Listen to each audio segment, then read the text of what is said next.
So tonight's topic on trend versus truth in sports training and recovery has a particular personal relevance for me. Yes, folks, before I joined the Franklin Institute as your environmental scientist, I was quite the competitor. You're looking at Worcester County, Massachusetts Pee Wee champion right here, star goalie. And even at that very young age, of course, we were learning about the core concepts of not just competition, but how we could best prepare ourselves for the competition. We knew first and foremost that we needed to be well-fed and well-hydrated so we could take on our opponent in the best way possible. We meticulously planned out nutrition meals. We stopped for grape and orange breaks, of course, before and during the game.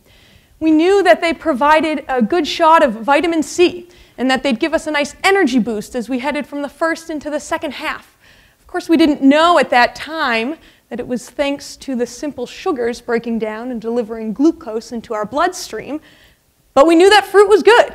Okay, so being well fed before a game is important. We also knew some other objective truths about competition. For example, that hydration is important, and so we drank before the game, and during the game, and after the game. And now it sounds like some of us maybe have impressed this upon our own children and our grandchildren. Again, we knew an objective truth, that water was good before the game. And of course, it was thanks to some of those fruits and this water as well. Those fruits are 80–90% water. We needed to be well hydrated. We were scared, ever so scared, of becoming dizzy and nauseous, and becoming dehydrated. So fast forward a few decades, and I'm proud to say that I'm still playing competitive soccer, but my nutrition and my hydration choices have changed maybe slightly. We've graduated from citrus fruits to protein bars. Is there any real advantage to using protein bars over fruits? And we've graduated indeed. Sometimes we indulge in the occasional after-race beer. We don't necessarily seek the nutritional benefits of a cold brew, but are there some? To tell us more about this is Christie Aschwanden. Christie's the author of Good to Go, What the Athlete and All of Us Can Learn from the Strange Science of Recovery. She's an editor and lead science writer at FiveThirtyEight, a frequent contributor to the New York Times and former health columnist for the Washington Post. Christie was a finalist for the National Magazine Award and has written for dozens of publications, including Outside, Discover, Smithsonian, and the Oprah magazine. She's been a contributing editor for Runner's World and contributing writer for Bicycling. Christie co-hosts Emerging Form, a podcast about the creative process. Not only is Christie a talented and celebrated writer and science communicator, she's also a lifelong athlete and has raced in Europe and North America on the Team Rosignol Nordic Ski Racing Squad. Please help me in welcoming Christie Aschwanden to the stage. Thank you. So I'm going to tell you about what beer and running taught me about science. My book, Good to Go, actually starts at this event. It's called the Garfield Grumble, also known as the dumbest running race I've ever done, 5 times. I'm a runner. If you're a runner or you know a runner, you know we get perverse pleasure in making ourselves suffer. I don't know what it is. We can't help ourselves. Anyway, the Garfield Grumble, this is the start. This is pretty typical of the first mile. It climbs 2 miles, 2,000 feet. And then it drops back down the other side. This is about the last stretch going into the finish line. It's pretty typical of the grade that the race is at. And this is just before the finish line, which is a fire pit that runners have to jump over, thus crossing the finish line. And after we finish after we cross the finish line, we like to have a nice, refreshing beer. This is something that a lot of my running friends and I enjoy doing. And so it was one morning, mid-morning on a spring day, that I was standing around the finish line of this dumb race thinking, is this beer really so good for us? You know, beer is a little bit like coffee. It's really delicious, it's mind-altering, it's pleasant, and so we sort of suspect that it's bad for us, even as we sort of secretly hope that it's good for us. So anyway, this is another picture of Mount Garfield that we go up and over. One year they gave out these beer cozies that said, "I survived the summit and plummet." But standing around at the finish line one year, I started to think about this question: does drinking alcohol after running impair recovery? And I thought, you know, this is kind of an important question that has something to do with my life. So I went to the scientific literature to see what I could find out. And what I found is that there have been a few studies about alcohol and exercise, but most of the studies that were out there looked at like rugby players or weightlifters, and most of them were giving the participants on the order of like 6, 7, maybe even 8 beers. And I'm thinking, whoa, wait a second, that's not what I'm asking. Like, me and my friends, we're not getting drunk. We're talking about one refreshing beer after a run. You know, is that good or is it bad? And you know, you can imagine a scenario. Beer has a lot of water, you know, that's supposed to be hydrating, right? It has some minerals. Perhaps it could even be an ideal recovery drink. So I went to my friend Gig Ledbetter, who at the time was an exercise scientist running an exercise lab at my local university, which is Colorado Mesa University out in western Colorado. And we said, hey, let's do a study. Gig has since left the university to start a cidery, so he had an interest in alcohol too, and he loved to run, so he was quite game. And so what was interesting here is that I was part of the planning process of this study, but I was also a participant, and I'll get to that in a minute, why that's important. Here's our study design. We had 10 people in the study, 5 men and 5 women, and it took place over the course of a weekend. So the first day, we started with what we called beer run number 1. And so the beer run was a 45-minute run on a treadmill where the pace was set at 75% of our VO2 max. So basically, this is a pace that's pretty hard, but not nearly all out, but enough to feel like you really did something. And the purpose of this particular pace was that we wanted to make sure that we were depleting glycogen. Glycogen is the energy that your muscles use to fuel themselves. And so the idea here was that we were going to do a run that would deplete some of the glycogen in our muscles so that if alcohol was affecting glycogen uptake, we would see it. There were a few studies that I found that suggested that this might be the case, although, again, this was at very high levels of alcohol and a little bit different scenario. So after this beer run, everyone got a nice pasta dinner, and then we gave everyone a beer, or 2. We actually had this calibrated, so the idea here was to get people to about 0.8% blood alcohol, or just a little below that. That is the limit in Colorado for driving while impaired. So the idea here is that we're getting people some alcohol, but not so much that they can't drive, or just to that limit, versus these other studies that had looked at people who were like falling down drunk. But this was a double-blind, placebo-controlled trial, so we also had a placebo beer. So our actual beer was Fat Tire Amber Ale, which is a very nice Colorado brew. O'Doul's Amber is a beer that I will say its most redeeming quality is that it looks very similar to Fat Tire when it's in a clear plastic cup. So there were 2 conditions that each runner did the beer run under. On one condition, they had the actual beer, and the second condition, they had the placebo beer, although it was mixed up. So no one knew what they were getting in a particular time, and it was mixed. So on the first run, some people got the placebo, some people didn't. Only one person knew who that was, who got which, and he was titrating them out in a secret room so that even the researchers who were involved in the study and crunching the data didn't know until the very end. This is important. All right, so then the next day, we all came back to the lab, and we did what's called a run to exhaustion. And what this is, people were set, this time the speed was a little bit higher. It was 80% instead of 75%. So this is a little bit harder. This is like hard enough to where you're not really able to have a conversation. You might be able to say a word or 2, but it's not all out. And so it feels like you're going pretty hard, but not quite at your max. And while we were doing this, we were taking some measures. I'll talk about these a little bit more in a minute, but basically looking at how hard it felt. We were looking at some physiological factors like heart rate, oxygen use, also respiratory exchange ratios, which is a way of sort of looking at what kind of fuel you're using. And then that evening, everyone came back to the lab and did beer run number 2, which was basically a replication of beer run number 1, except you got whatever beer you didn't get the first time. Did that again, got more beer, And then the next day, we came in the morning and did the run to exhaustion number 2. And I'll just say, the run to exhaustion, the idea here is that you run as long as you can until you can't take it any longer. And so this was a measure that we decided to use because it's really common way of measuring recovery and measuring different things that might alter exercise. So our hypothesis here was that beer might alter certain things during the run to exhaustion. The first being ratings of perceived exertion. So this is how hard does it feel? So if you're not well recovered, you might expect that it would feel a lot harder the next day if you had the beer that was affecting your recovery. Respiratory exchange ratios were another thing that we hypothesized might be different. This is a measure of what kind of fuel you're using, if you're using more carbohydrates versus fats. And then the final thing, and this was sort of one of our main measures, was the time to reach the exhaustion point. So if your recovery is really impaired, you'd expect that you would give up a lot sooner on the run to exhaustion. So we crunched all the data, looked at our results, and we found differences in only one measure, and that was the time to reach exhaustion. So the feeling of how hard it was, no difference between the two conditions.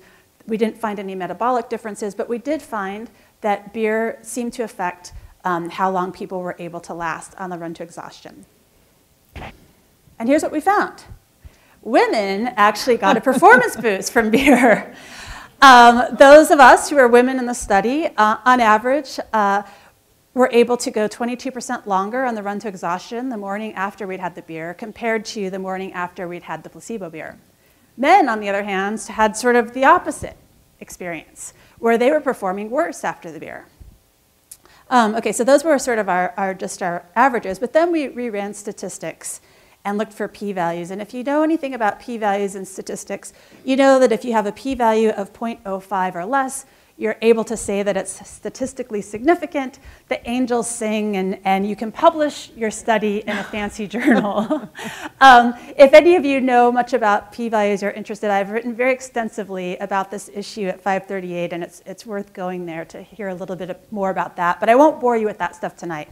But I will say that this p-value allowed us to say, hey, we found this result. We think it might be real. Women perform better after drinking beer, and that beer is performance enhancing for recovery for women. There's only one problem. I didn't believe it. Kind of weird, huh? I mean, I have to say, I was totally primed to believe this. I am a woman who's married to a man, so like this is the perfect result, right? Sorry, honey, you are the designated driver. I'm the drinker. But I didn't believe it, and the reason I didn't believe it is because I wasn't just someone who was in on the study planning. I was also a participant, and being a participant gave me some really interesting insights that I would not have had I not taken part in the study. I just want to point out here that we had, like, this was our best effort to study this stuff. Like, we were doing all we could to create a rigorous study, and yet we ran into these problems. So the first lesson that I learned is that study design really matters. And I mean, this makes intuitive sense, right? Like, I'm not telling you something that you don't know, but it matters on like every single scale. So we did our study over the course of a weekend, and there were good reasons for this. We needed to book the lab, we needed to get all the students there that were going to help with the data collection, and we had to have our volunteers showing up. And it turned out that it was a lot harder to try and get them to come, you know, on 5 different days on different times of the week versus an entire weekend. That ended up being just more feasible. We needed to have the lab equipment and all of that. So there were good reasons why we did it all over one weekend. But looking at the data later, I couldn't help but think that this had created some problems. So this guy on the treadmill here is Marty, and he is a very good ultra-distance runner, ultra-marathoner. And he got the placebo beer on the first beer run.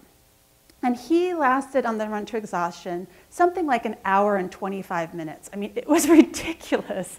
And it's hard to think that the reason he lasted so much longer on the second run to exhaustion is maybe it was because he was tired from the day before, right? And so part of the reason, you know, you mix it up so that the different groups get different beers is that you hope that those differences will come out in the wash and that you can account for that. But the problem is that when you have a really small sample size like this, you can get huge effects from just a few outliers like Marty. So a second lesson that I found is that Even accepted protocols warrant scrutiny. And here I'm talking about the run to exhaustion. So this was not some test we'd made up. This is a test that's used very extensively in sports science. It's something that has been validated. People use it all the time. But the problem is that as a participant, I really felt like, this isn't really measuring what I want to measure. So remember, this all came from me wanting to answer this question, which is beer affecting my recovery? But when I was doing this test in the lab, I was thinking, this isn't answering my question, because as I was on the treadmill, going 80% of my max, going and wondering if I'm going to keep going, what I really felt like is it was a psychological test. All right, how motivated am I today? You know, none of us were being paid. We're doing this all just in hopes of doing some science. But it really felt more like a sort of psychological test than a physical one. And I'll just say that, you know, in one aspect, that might be okay because there are psychological aspects to recovery, but it just didn't feel like the most optimal measure of recovery. And I think to do it again, I would choose some sort of performance test, maybe a time trial, something like that. Lesson 3 is that participant expectations matter. So in my book, I have a whole chapter about placebos. And so you've probably all heard of the placebo effect. It's also often called the expectation effect. And the idea here is that what you expect to feel can exert a pretty big influence on your actual experience of something. And what I'm talking about here is, do you feel tired? Do you feel sore? Do you feel like you can keep going? So before we started the study, we got everyone together in a room to just debrief them on what to expect, what the protocol would be, what was expected of them, et cetera. And at that meeting, someone asked, okay, this run to exhaustion, like, what should we expect? Like, how long is it going to take? And Gig said, well, you know, most people last about 20 minutes. Well, guess what? Everyone in our study went at least 20 minutes, right? And so after it was all said and done and we had our results, I waited till we had the results, but I interviewed and talked to everyone in the study. And I have to say, during the study, we all kind of got to be buddies because we're suffering through this thing and we sort of had, it was a nice bonding experience. But every one of us felt like, you know, that run to exhaustion felt like a psychological test, but we all felt like, okay, we sort of felt like the minimum we needed to last was 20 minutes. And what's really interesting is, so we had 10 people in the study, but there were 2 of them that missed that first meeting, and so they got briefed individually. And those 2 individuals made it less than 20 minutes, and one of them like 10 minutes or something. So this tells us that like little subtle clues that are given during the process can actually have a profound effect. And then again here, it's not just the protocol itself, but how it's carried out. So going a little bit further with this idea, this expectation of time, during the running of these runs to exhaustion, the researchers would put some tape over the treadmill so that we couldn't time ourselves and we wouldn't know what the time was, but there was a clock on the wall. And so talking again to everyone, we were all sort of eyeballing it, like, okay, you gotta make it 20 minutes, and you know, like by the second time, you know how far you went the first time, at least approximately. And here's the other thing. We tried to make this a placebo-controlled trial, but it probably won't surprise you to know that almost everyone was able to figure out which beer they were getting. And in fact, Larry actually was able to ascertain the brand of the beer because he had gone through a period where he was trying to qualify for the Boston Marathon. He decided to quit drinking beer, and so he had tried all of these non-alcoholic beers, and it actually hadn't worked, so he had gone back to actual beer, but that's another story. And then another lesson here is that averages can obscure the real picture. So here I am. I ran 18% longer after the beer. Let's see here. Cynthia, 44% longer. That's quite a bit, right?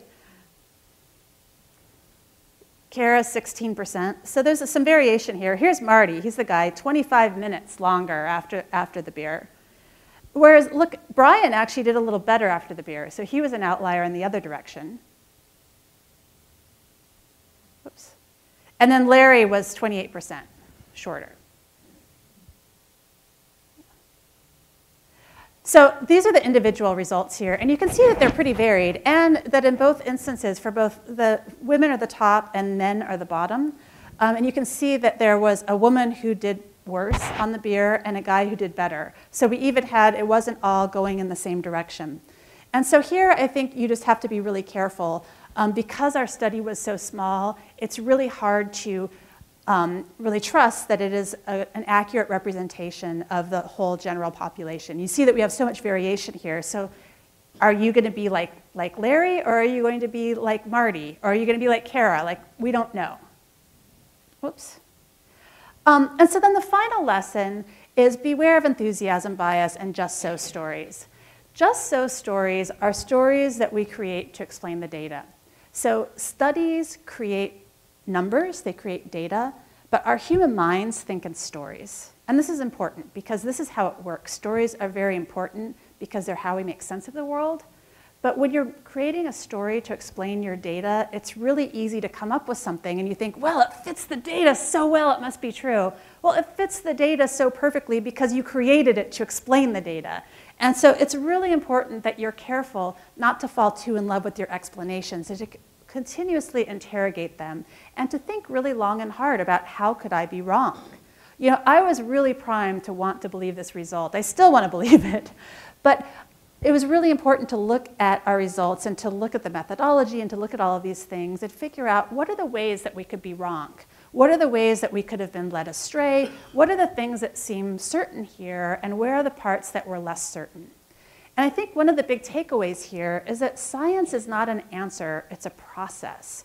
And it's a process of uncertainty reduction. And so with every study, you need to ask, what are the things that seem more certain? What are the things that really remain a little bit mysterious? Because no single study can provide the answer. And it's only the accumulation of multiple studies that you really start to understand things. So I wanted to know, if I'm out running with my buddies and we have a beer afterwards, is that going to make me feel worse for my run tomorrow? But our study can't actually answer that specific question. Our study can only answer, this group of people under these specific circumstances in the lab on this day at this time with this beer.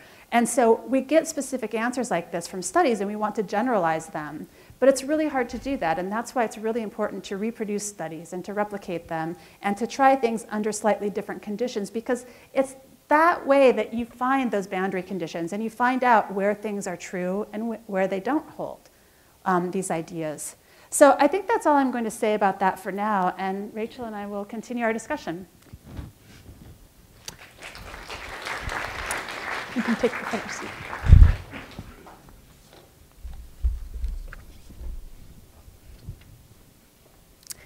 Thank you very much, Christie. That was entertaining and as exciting about sports as it was for me, the process of science exploration. And I would imagine some of you picked up on this as well, but it seems like for an athlete, you're unusually interested in the scientific process. And of course, you're a wonderful, celebrated science writer now. But what led you into this study first and foremost? Yeah, I mean, it really was this curiosity that I explained there. And I think it was, I actually started off my career, I'm trained as a scientist, and I always thought I was going to be a scientist until I realized that to get my PhD, I had to specialize in something very small, and it turns out that I'm a generalist. And as a science writer, I get to talk about and think about and research all kinds of different types of science, which I like. But I guess I'm still an experimentalist by heart, and that's at heart. So that's really what led me down this road, I'd say. Fantastic. Let me back up a step there. If you'd like to submit a question, you can do so via email or Twitter at #TalkFI. Great. So I'm glad that you hit on the placebo effect. And when you mentioned O'Doul's specifically, I heard a couple folks in the audience sigh there. I feel the same way. But one other question I had about this particular study was the run to exhaustion test. You mentioned that there would be other alternative and more optimal tests to really explore the impact of beer on performance. Could you elaborate a little bit more on that and why you chose to do this particular run to exhaustion test? Yeah. I have to say, honestly, when we were designing the study, and I was involved in the planning, but I wasn't, it was Gig and his research team. I mean, these are like good researchers who were putting it together, and we never really questioned it. And I think that was our mistake. Because it's so widely used in the literature and it's just an established test, we never stopped to think, is this the appropriate way to do it? It's like other people have done it. And I think that's one place where like maybe an outsider can be helpful, because you're saying, wait, why are you doing it that way? Because sometimes you just start doing things the same way and don't realize, you don't see your blind spots, basically. But the run to exhaustion is something, and there are other variations of it. People do it with cyclists and other types of exercise. But it's known to have a little bit more variation and variability from test to test than some other things. So perhaps like a time trial would have been better. I mean, I don't know that there is a perfect test, and that's one of the issues. I think that you have to be really careful. And one of the things that I always ask when I'm reading a study, looking at a study, is what were the researchers trying to measure, and was that thing that they chose to measure it an appropriate thing? Like, were they really measuring what they think they were? Yeah, and you're really hitting on a larger issue here, and it's how we do clinical research into specifically sports studies, sports recovery in this particular scenario. You've written in the book, and it is certainly true, that the gold standard is randomized controlled trials for this particular research.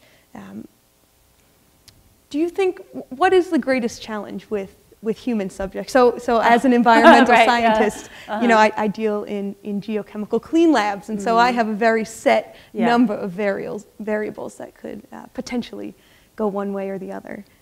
But that's not the case with human subjects. It seems that we sort of have an infinite number of potential variables impacting our study outcomes. Yeah, that's right. And I think you know, the human body is so complex. And when you're looking at physiology, and sports performance has so many factors that go into it, it's really very highly complex human physiology that you're studying.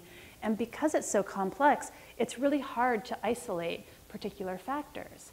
And I think another reason that sports science is really difficult, like I think one of the takeaways here, so the beer study that I was just describing, the takeaway isn't that science is horrible and it's terrible, it's that science is hard. It's really, really difficult to get definitive answers. And this is just an inherent part of the process. Like, science is the best way we have for understanding our world. I truly believe that. But it's a difficult process, and it's hard to pin things down. And so physiology and human performance has so many factors going into it. So it's difficult to do the definitive study. And then the other thing with sports science is that, you know, you can be looking at something, a 2% difference for an athlete can be the difference between a gold medal and also ran. But that's a small difference. And then you're looking at highly variable things like performance that already have other things that can be influencing it. So it's just, and small sample sizes are very common in sports science. So you sort of have all of these factors that are combining to make it an extremely difficult problem. Yeah, absolutely. And I like to back up there the definition that you use of science as an opportunity to reduce uncertainty. Yeah. It's a big process in uncertainty reduction. But of course we know that's not the only variable at play here in the realm of sports recovery, recovery modalities. So we've talked a little bit about the commercial interests at play here. Yeah. Could you delve into those? Is the commercial industry interested in carrying out some of these more rigorous clinical trials, or is it just a distraction for them? Oh no, I mean, so one thing that I really learned while researching this book is that science makes great marketing, and usually you have these companies that are using science not so much as a tool for discovery, but as a tool for marketing. And so, you know, if you can design and build a study that shows that your product is helpful, you know, that's a way of selling the product and making it seem, you know, very powerful and effective. But what I also noticed is that these commercial interests can really, you know, we so often, I think of conflict of interest as, you know, Gatorade handing a researcher a load of money and saying, show our product works, but that's not how it works.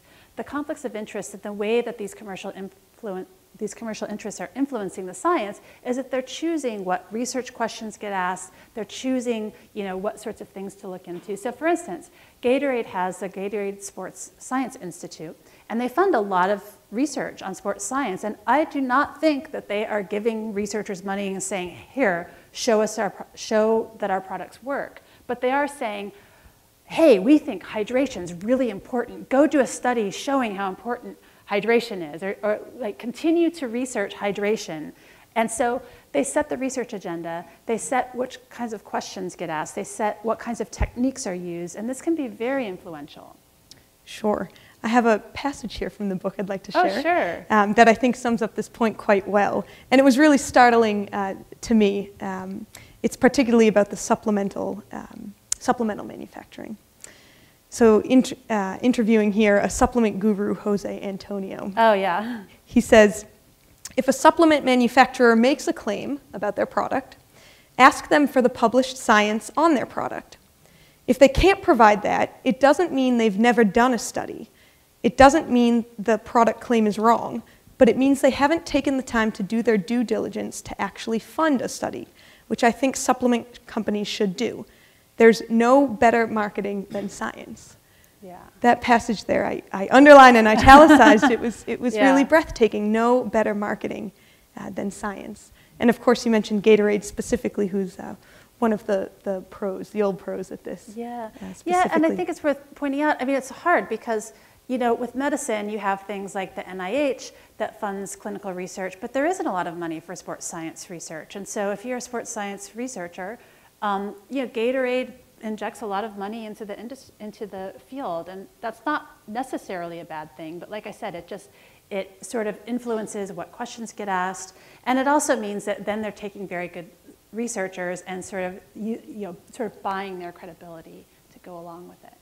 So there's some historical context here too with Gatorade. Yeah. And not only are they injecting a lot of funds currently, and certainly in the projected future, but in many ways they helped establish this field of recovery science. And as you say, bringing the conversation into focus on the need for thirst and the need for hydration.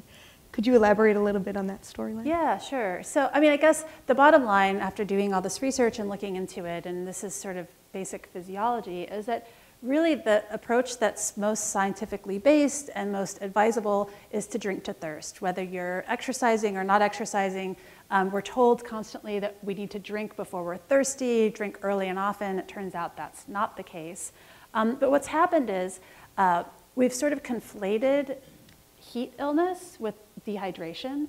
And so the idea, it's interesting, dehydration has sort of become a catch-all phrase. And I noticed while I was researching the book that so often I would find these news stories where a kid had collapsed on the football field or someone doing something outside and they were dehydrated. Well, it turns out that they're not really dehydrated. They are exerting themselves in the heat. And it turns out exerting yourself in the heat is just hard, and that's, heat stroke comes from going too hard in the heat and your body temperature going up. But there was actually a very large study, thousands of people over many years in the military, so people in the military doing physical activity in the heat, and it turned out that only something like 20% of them had anything to do with dehydration, where dehydration was even involved. So this idea that it's all about dehydration or that you can drink your way out of a hot environment is just, it's dangerous actually, because exerting yourself in the heat, that really puts you at risk of heat stroke, and there's nothing you can do drinking-wise that will protect you.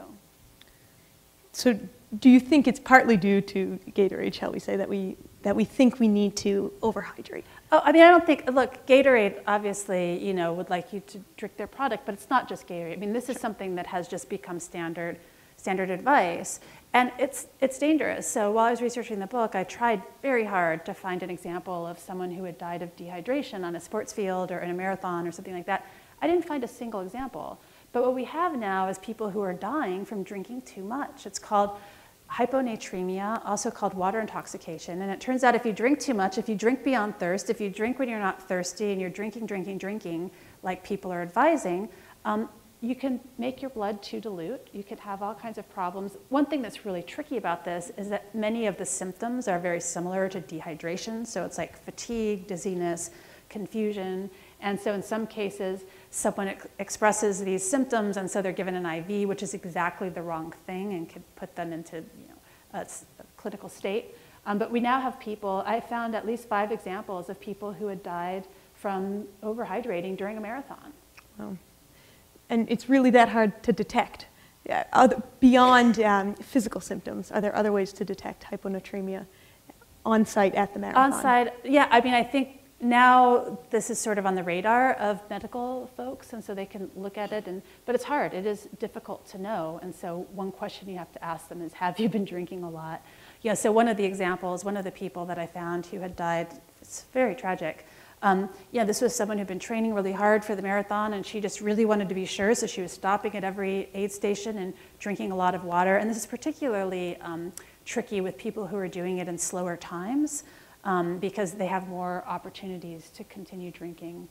So But I just want to be clear, this isn't going to happen from like, if you're drinking to thirst, you'll be okay. It's when you're drinking in a programmed way where you're thinking, okay, I've run another mile, I need to drink another water bottle, or I need to do this. Like, it really is okay to just drink if you're thirsty and don't drink if you're not. Like, it really, really is that simple. But I think this gets back to another important concept that comes out of my book, and that is we have all these marketing forces that are trying to convince us not to trust our bodies, and that like we can't, like, that our bodies are like these really like precarious, that we're in this really precarious state, and that you can't perform unless you get everything perfect. And it turns out that like our bodies have evolved to adapt to changing environmental conditions, and we're really good at, you know, our bodies are really good at handling whatever sorts of things we throw at it. And actually, exercise is our natural state. Like, it's our sedentary lives these days that's really the weird, extraordinary physiological state. So the idea that like, oh, if you're exercising, everything changes, it's like, no, it's probably like being sedentary that's different than, you know, what our bodies are made to do.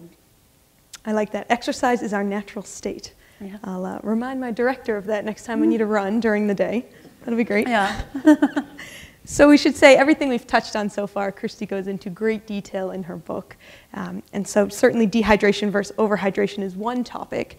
There were a few others, if you'd like to explore with me, that were a little bit surprising to me, I have to admit, as an athlete. And one had to do with icing, an injury.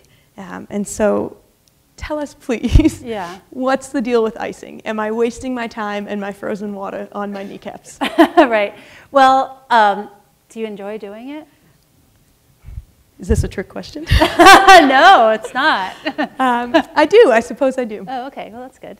So icing is a great, so icing usually hurts like hell until it like makes everything numb, and then it's a really good painkiller, right? So, sure. But it's also a great, so one of the issues in a lot of the studies for things is that it's hard to have a placebo, just like with the beer. So you can't easily do a study looking at icing versus non-icing because you can't give someone a fake icing, like people know whether they were iced or not.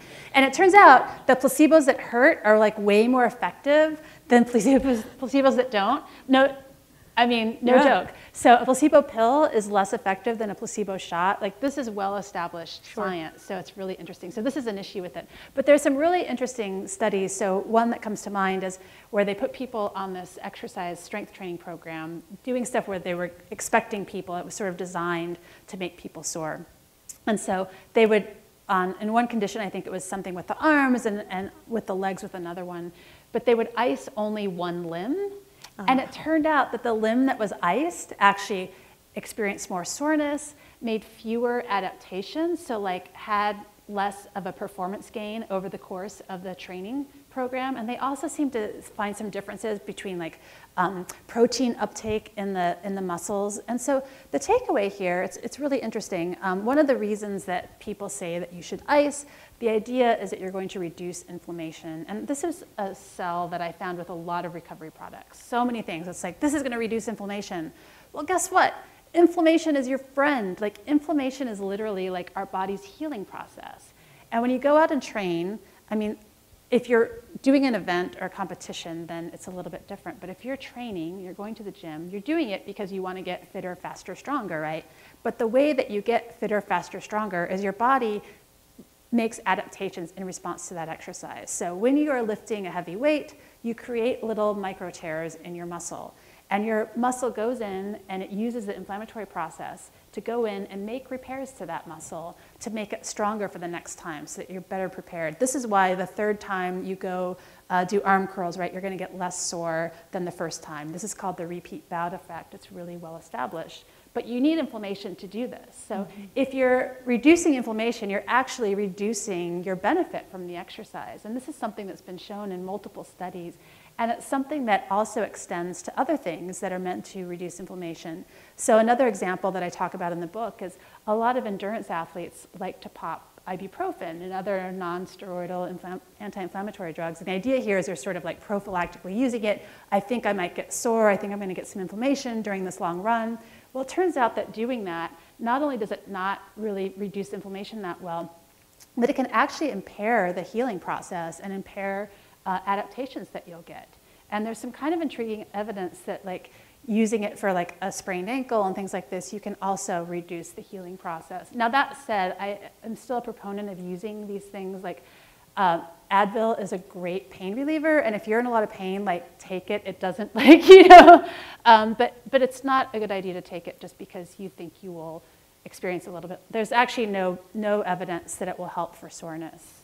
Sure. So used in the right application and Yes. in moderation, of course, Yes. is appropriate. So icing might not be the worst thing in the world, but we do have an audience question here. Yeah. That asks if you've come across any products, supplements, training trends, or methods that you feel are dangerous based on science. Yes, I would say supplements are dangerous or can be dangerous. The problem is that they're not well regulated right now, and so you really don't know what you're getting. I have a whole chapter in the book about supplements, and if you're interested in this, I think it's worth reading because one of the issues right now, so the U.S. Anti-Doping Agency, which is the group that does drug testing for Olympic sports, they actually have a big education campaign going on right now to try and educate athletes about this because they're having huge problems with athletes testing positive for banned substances because they're taking supplements that are somehow tainted with this stuff. And the problem is that even if you're using a company that's well-meaning and you think they're legitimate, and I don't want to say that there are companies that I think are really trying to do the right thing, but the problem is just the sourcing. So much of the stuff comes from foreign countries. It's really hard to know what you're getting, and because of the lack of regulation, there's just no way to really know what you're getting. So I would say that would be one. I mean, they've found like heavy metals in multivitamins. I mean, there have been athletes there was one athlete who tested positive from a multivitamin. There have been positive tests from protein powders, from electrolyte tablets. Tested positive for illicit yeah, so things like components. steroids Okay. and some of these designer performance enhancers. Okay, interesting. Yeah. And along the same vein then, are there any proven methods to aid sports recovery? So now we're talking about the opposite, that you really think there's some good scientific research backing. Yes. So is it types of fluids, protein, supplements we just established, maybe not the best, foam rollers, massage, etc.? Anything that you highlight in the book? Sleep. Sleep. Great. Seriously, nothing else even comes close. It's number 1, 2, 3, 4, 5, 6. If you're not sleeping well, all this other stuff, it's kind of funny to me. You have these athletes who are skimping on sleep, and then they're trying to do these things that might give them like a 1% benefit. And I'm making up these numbers, but like sleep is like, you know, there's just nothing else that's even going to come close. Sleep is when your body makes all its repairs. It's when it recovers. It's when it you know, really relaxes and regenerates all of the damage that was done and comes back from all the stresses during the day. And so you really skimp on sleep at your own peril. And it's interesting, I found out while researching this that the more sleep impaired you are, the less able you are to notice those impairments. So it's really interesting. I talk about a study in the book where they have people sleep impaired, and like the first night, after the first night of bad sleep or short sleep, people feel really tired and they say, oh yeah, I'm tired and I'm impaired. But if you keep going, by day 3, they're like, I'm fine, I only need 5 hours of sleep. And in fact, apparently people, we've all met people that claim that they only need like 5 or 6 hours of sleep, but apparently those people are just like better adapted. Like they're adapting to their impairments better. It's not that they're not impaired, it's just that they're either not noticing it or they're sort of doing workarounds. So it's not a good idea to skimp on your sleep. I wish you'd been around for my PhD advisor to tell you that. So what is it about sleep specifically? What's happening while we're sleeping physiologically that's helping us recover? Yeah, well, so you have a spike in some hormones like human growth hormone, testosterone, and other things that are helping with repairs and helping with muscle building and things like that. There's a lot of stuff that's going on in your brain, clearing out debris and sort of metabolic byproducts. So it really is, it's like going to sleep is like taking your body to the repair shop or a spa, Sure. So since I'm from New England initially, and since we're here in Philadelphia, we like to talk about the Patriots and the Eagles. I know where this is going. One story that you bring up in the book on the topic of sleep has to do with Tom Brady. Gasps, I know. And he has a particular sleep technology. Yes. Can you tell us about a bit about that and if it's totally bogus. Yes, I tried out Tom Brady's $200 magic pajamas they use infrared technology to enhance your sleep. They make a lot of claims, including claims about inflammation, I will add. But basically, I ran the claims by some scientists, some physicists particularly, these infrared claims. And it turns out that, in one aspect, they're right. These pajamas take, if they work as advertised, which we'll leave that one for now. But they take your body heat and reflect it back as a different kind of body heat, a slightly different wavelength. So they're basically warm pajamas. And I tried them out, and I couldn't notice any difference. But they were very insistent. I talked to some of the manufacturers, and they were very insistent. Tom Brady, he has some testimonials on the website about them, saying that they were very important for him doing what he's going to do and hopes to continue doing, and talking in platitudes like that. So, but I will say, Tom Brady is right about one thing, and that is sleep is really important. And I think the fact that people are trying to monetize it tells you something, because this is something that I sort of found again and again in my research, is that you would have things that were very effective, but then they were being sold and sort of pitched and marketed using these very pseudoscientific explanations. And so I think in some aspect it's sort of like we're just these scientific explanations are so enticing to us, when sometimes it's like we don't need the pseudoscience to do this. I don't need Tom Brady telling me about infrared blah, blah, blah in his pajamas. I need Tom Brady telling me prioritize sleep, right? Do you think so many marketing schemes do use celebrities, of course. Mm-hmm. What is it about us as regular folks that's so impressed by celebrity athletes, and why do we think that their recommendations are coming at such high quality recommendations? Yeah, I mean, I think, we just want to believe so much, right? But we also see, we see the sports star and we think, oh, if we can just have a little piece, like maybe I can't throw the football like Tom Brady, and I actually have no aspirations for football, but if someone in my sport is using this product, then if I use the product, maybe some of that greatness will rub off on me, or maybe there's something there that I can have just a little piece of. And I think there's something about our brains that we're just primed to want to, rub elbows with greatness like that. Sure. I know I am. I might be alone in this room. So the sleepwear then sounds like a pretty wacky technology, and you certainly throughout the book got to try out dozens. I did a lot of crazy things, yeah. Would you say there was a craziest? Probably cryotherapy, which is standing naked in a steel tub while they release liquid nitrogen. It basically feels like standing naked in a snowstorm. I was sort of like, oh, I remember my teeth were chattering, and you only do it for like 2.5 minutes because otherwise all your limbs would fall off. It's quite a rush. I mean, I got done and I thought, I can understand why people do this, because it's this immense adrenaline rush. And apparently fighters, like MMA fighters, use it right before matches, and I can definitely see why that would be. You kind of get out of there and you're ready to kick butt. Sure. So you get an adrenaline rush. What are other... but I looked into the science and it's just not there. And it goes back to the icing thing. The idea is that it's going to reduce inflammation, but it doesn't do a lot of reducing inflammation. And again, it turns out that reducing inflammation isn't really what you want to be doing in the first place. Sure. So let's back up a moment here, because we do have an audience question that popped up in my own mind regarding the beer study that you introduced at the beginning here.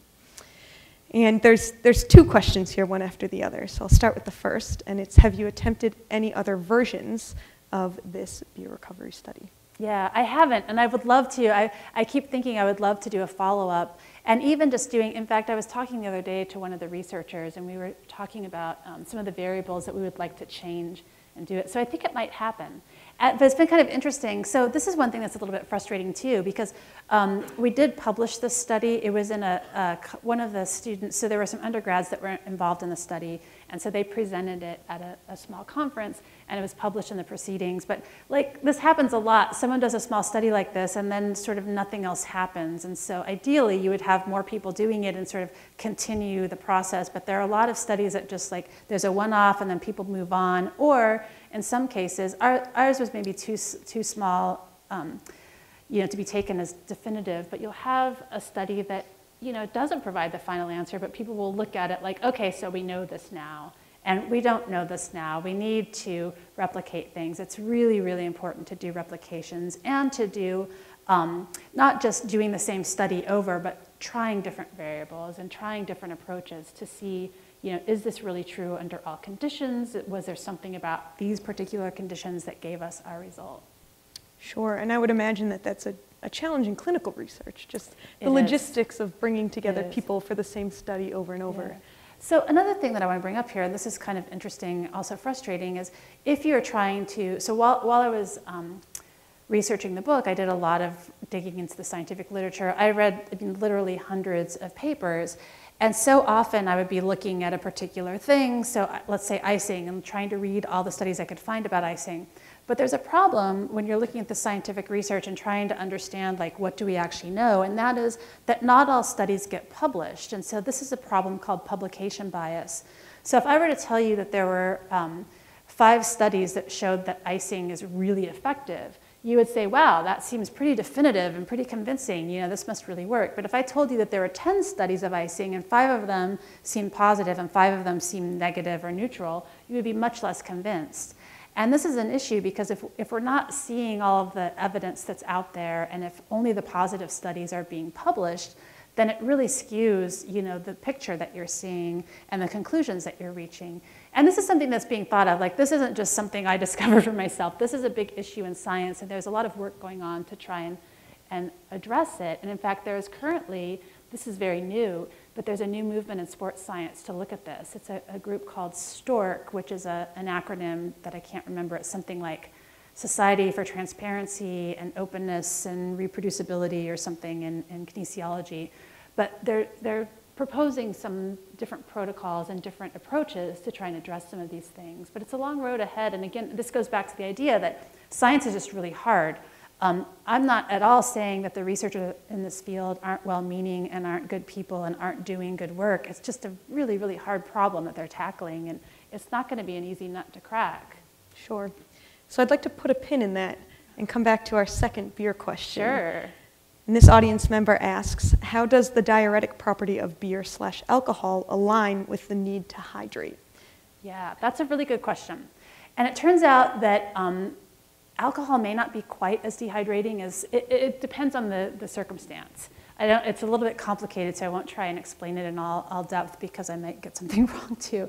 But basically, here's the advice. So if you are wanting to have some beer, just drink some water too, and you'll be fine. So unless you're drinking like enormous amounts of beer at once, which you just don't do it. Like, none of us are like, it's just, no, just don't. But it's fine. And in fact, there was one study that I looked at where they gave people, they exercised them, and then they gave them, it was like beer and I think milk and Coke and various drinks, and looked at the hydrating properties and all of that. And they weren't all that different. And beer was one of them, and it looked fine. So basically the takeaway here is, like, if you finish your workout and drink some fluids, beer is okay, and eat some food, you're gonna be okay. You don't need special electrolytes, you don't need special blah, blah, blah. You just need, like, just eat a meal, just drink some fluids like you normally would, and you'll be okay. So again, everything in moderation. Yeah, and that's right. It's all the stuff your mom told you. Mom was always right. Yeah. Actually, his dad who told me about beer, but well. So let's go back then to that pin. Yes. That I placed just a moment ago. And you mentioned if you were to show someone 5 studies on the impacts of icing, or 10 studies on the impacts of icing, they may or may not believe you, right? And this is something you reflect on quite a bit throughout the book, that changing beliefs and behaviors using scientific data is a grand challenge. And I draw analogies to my own work in climate change education. Of course, we're hitting on something that closely aligns with personal beliefs as opposed to scientific understanding. How do you address these cognitive biases, not just in the book and in your own research, but in your work as a science writer? So if you're asking how do I try to write a story, like how do I approach writing a story when I'm conveying information that I know my audience will be not wanting to believe, because this happens pretty frequently. And even I would say my whole chapter on hydration in the book, which is basically arguing that hydration is, I don't want to say it's a bogus problem, but it's a problem that was kind of manufactured by our emphasis on hydration and vested interests and whatnot, and that hydration is actually pretty simple, but we've made it unduly complicated in sort of the pursuit of selling products. But I would say that one of the most important things I've learned as a journalist, and writing about all sorts of things, climate change, cancer screening are things that come to mind, but also, you know, I wrote a story for Runner's World years ago about this issue of ibuprofen and how it's just not good for runners to take it unless they're just taking it actually for pain, but the way that they're taking it and sort of trying to stave off pain and inflammation. And I got people just pushing back and saying, I don't believe it. So you can tell me that there is a study, but I've used it for myself and I believe it.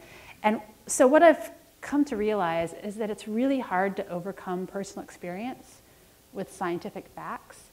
And our observations about ourselves may not always be, you know, we're only seeing one part of the picture, but it's very convincing because it happened to us. And so one way that I approach this is I've learned that the best way to generate hate mail is to tell people they're wrong, or like to call them suckers, or like to make them feel like they're dumb or they have bad beliefs. And so I've found that it works a lot better to sort of, again, this goes back to the idea of storytelling. You know, our studies produce data, but our minds think in story. And so you need to find a story to hang those facts on, and a way to sort of bridge the belief that the person has with the factual belief. Like there needs to be some way to get from there to the new belief or the new idea, and in a way that does not make the person feel dumb or feel, you know, misguided. Because I can tell you from personal experience, you know, my husband and I go hiking, we travel, and he's got a perfect sense of direction. I have a terrible sense. But when we're out there and I'm like trying to point us in the wrong direction, and he says that's the wrong direction, like I actually know he's right, but it makes me mad because I feel like he's telling me I'm dumb, and I know I'm not dumb. I happen to be wrong, but I know I'm not dumb, and so I'll fight back. And so this is just human nature. Like it doesn't have anything to do with being smart or not. And in fact, there's actually some pretty good evidence. There's a guy named Dan Canahan, or Kahan, is that his name, at Yale, who has studied this and actually found that people who are like very highly educated and very smart are actually much better at this motivated reasoning than people who aren't. And they're actually sort of more skilled at like twisting the facts to support their beliefs. And this is sort of what we naturally do, right? Like we get some new evidence and we try and fit it into what we already know. And so if it's not fitting, we like look for a way to dismiss it. Like you find something, and they've done studies where they'll show people the exact same study, but they'll just change what the result is. So it will be something like guns or climate change or whatever, and people will call the study really shoddy. They don't like the methods. Like the methods are terrible if it's coming up with the result they don't like, but if it's the result they do like, they say, oh yeah, it's really rigorous and this is a great design and what good job, scientists. So yeah, this is human nature at play. Sure. Sure, we're no slouches to Dan's work. Right, yeah. Certainly here in the museum, and this is the case, of course, in climate change education as well. And we find that the more highly educated folks are, you know. But it's also true, so I'll just point out too, with climate change, it's become a partisan issue where it's become an identity issue. So it's actually what people say they believe about climate isn't so much a reflection of what they know about it. The same is true for evolution. It's a sort of signaling of their beliefs and what social group or identity group they're belonging to. So it's fascinating work. Sure. Are there analogous groups, would you say, in the recovery science? Ibuprofen users and non-users, yeah. Maybe runners. We all stake our flag somewhere. Yeah, right. So let's come back here to another audience question. Sure. We've actually seen many come up from the audience. And it's getting at the difference between recovery for younger, let's say high schoolers or maybe even middle schoolers, versus adults. We've been talking a lot about beer and of course 21 plus. I don't recommend beer for middle schoolers. Any major differences that you've discovered in your research? That's the first time I've had that question. It's a really good one. I don't know of any studies. There must be some, but there's not a lot of stuff that I've seen that deals with younger kids, like adolescents in recovery, which is kind of interesting. And I don't know the answer. I mean, I would suspect, so it is true that recovery becomes more difficult with age. So I'm in my 40s now, and I've noticed I need a lot more recovery than I used to, and it takes longer. And like this has seemed to be like getting worse each year, which is kind of disconcerting. But my research shows that this is actually how it works, and there isn't. Trust me, I looked far and wide for the secret to reducing recovery needs with age, and there isn't one. I mean, the trick there is to just get good at waiting. But I would wonder whether younger athletes would be better at recovery and probably less. And I do know that, remember that when I was in my 20s, my recovery was very, very fast and much better.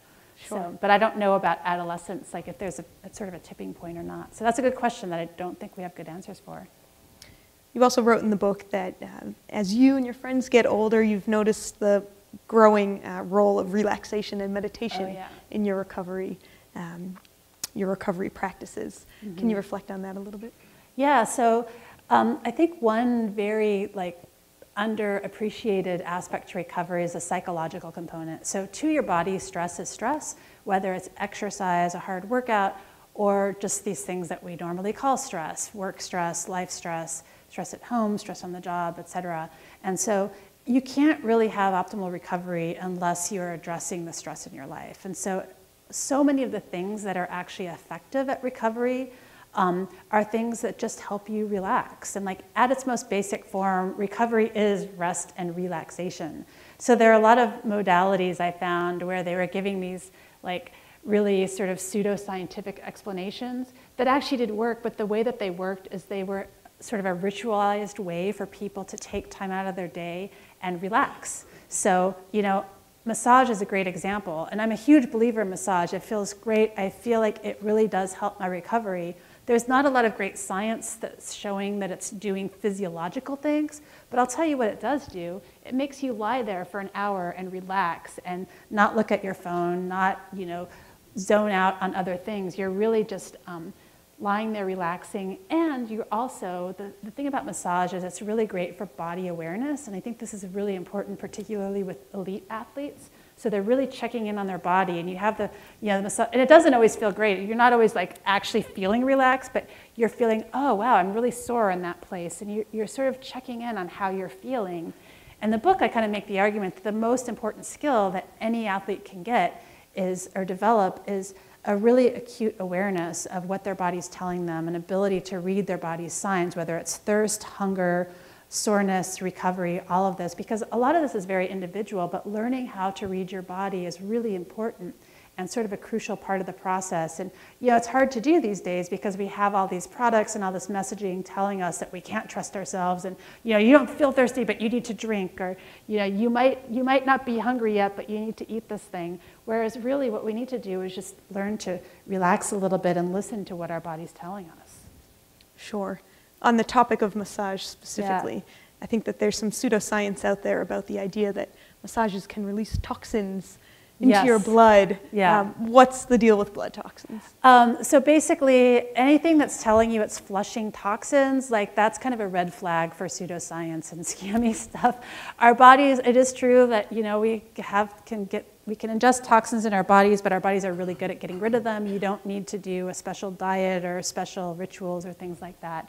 This isn't something that you enhance with any of these things, and that is kind of a sort of buzzy keyword for things that are not very scientific. Okay, so blood toxins should set off some that red should set off flashing your alarm bells for sure.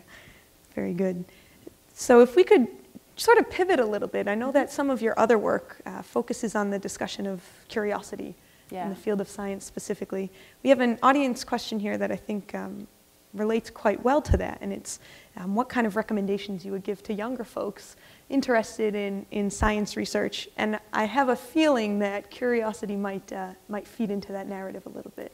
Yeah, well, I mean, I think curiosity is the most important trait that any scientist can have. And, well, actually, as a journalist, I think it drives me too, and it's probably the reason I'm a journalist is I love my job because whatever question I have, I can call up whoever it is who has the answer and tell them I'm a journalist, and they'll usually talk to me and answer the question, so that's really fun. But so the question is about what advice I would have for someone? Yes, for a younger student, per se, a high school student. Yeah. Interested in pursuing biological research. Yeah. I would say don't worry about specializing too early. Follow your curiosity. I think following your curiosity is the best way to find your sort of career and your calling. I'm a science journalist now. I didn't even know that this career path existed when I was in high school or college. When I was in high school, I thought I wanted to be a doctor just because I liked science and as far as I knew, you could be a lawyer or a doctor or a teacher. There was my imagination was really limiting me. But by following my curiosity, I was able to find this new path. And I think that it's really important to give yourself that flexibility. And I would really advise people against, at an early age, being too deterministic about what they want to do or where they ultimately want to go, but to just be very open and open-minded and be always seeking out new ideas and new people and new areas that you can look into, because the more that you specialize early, the more limited you can become. Sure. This kind of brings it full circle a bit for me, because I feel like exercise is my opportunity to explore some of that curiosity. Oh, interesting. That we sort of get into our lanes throughout the day doing our tasks. Yeah. But there's an opportunity for quiet reflection outside of that, which is wonderful. So I like that you're addressing here a career in science journalism. And before this event began, we were reflecting on what kind of training goes into that. What does it take to be a good science journalist? Yeah. I think curiosity is really good. Skepticism is good. One thing that's important, and I should differentiate here because I'm a science journalist and there are different kinds. So there are also science communicators and science writers. Science writer is kind of a catch-all phrase. But as a journalist, I really cover science as a topic. I am not an advocate of science, although I'm a science nerd and I love science and I believe in it and all that. But I'm not an advocate. And what I mean by that is, it's my job to call out bad science when I see it. It's my job to be skeptical. It's my job, just as if I were covering politics, I need to cover science in the same way. And this occasionally will create conflicts with people because they think I'm on their side or I'm there to promote their research. And I'm not there to promote research. I'm there to serve my readers and to serve the public and to serve the truth, which doesn't always completely line up. It's often very close, but it's not the same thing. Sure. So in our last 10 minutes or so here, yeah. We've got some sort of one-off questions cool. From the audience. And so if you want to do like a lightning round, sure. we'll let you weigh in on these. So one audience member asks, Bicycling Magazine 2 years ago had a story about sports drinks, and the conclusion was that chocolate milk was the best recovery drink. Do you think there's any truth to that? Yes, I do. In fact, I talk about this in the book. So the takeaway here is that I actually quote a researcher saying that if you were to build a recovery drink from scratch, chocolate milk would be might be something like you would come up with. But I think that it's important here to note that there's nothing magic here. It's good to have some carbohydrates. So milk has some carbohydrates. Chocolate milk has some sugars. It's got protein. So it's just kind of a nice mix, and it's got a lot of water in it. These are all things that you need. There are other things that you can do. So it's a great recovery drink, but it's also the idea that you need one specific thing, I think, is a little bit dangerous. So it is great. And my dad's a cyclist and he loves chocolate milk, and he's he read the study and was like, all right, now I have license to drink this, and that's totally great and it's fine. So yes, it's a great recovery drink, but there are other things too. So don't think that it's the be all and end all. Sure. Another question. Actually, this came up a few times. Are there specific considerations into recovery? Any useful resources that take into consideration the differences between men and women in terms of recovery? Yeah, that's a good question. And I didn't find a lot of gender differences really in recovery.